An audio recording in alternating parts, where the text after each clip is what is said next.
النهارده المولد يا بيه.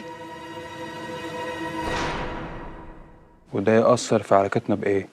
نعم، ده انا الوحيده اللي في بنات الحاره كلها اللي لا جالها علبه حلاوه ولا عروسه مولد ولا حته سمسميه حتى توحد ربنا. ده انت حتى لما انا عليك تخش عليا بزياره.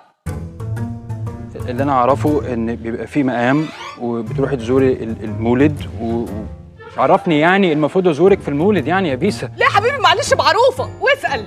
ده البنت هدى جارتنا، ما تبصش على هدى، خليك معايا انا اللي مقهور. البنت هدى جارتنا اللي حيالله بقري فتحتها مش مخطوبه زيي، جالها علبه حلاوه وانا ما جاليش. انا مش باصه للعلبه، انا بس كنت عايزه احس بشويه اهتمام.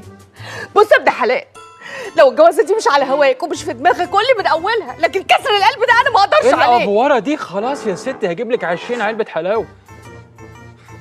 أوكي. عايزه عروسه مولد. من عينيا. تعالي بقى أخرجك نتعشى سوا ولما نروح نجيب اللي أنت عايزاه. ماشي.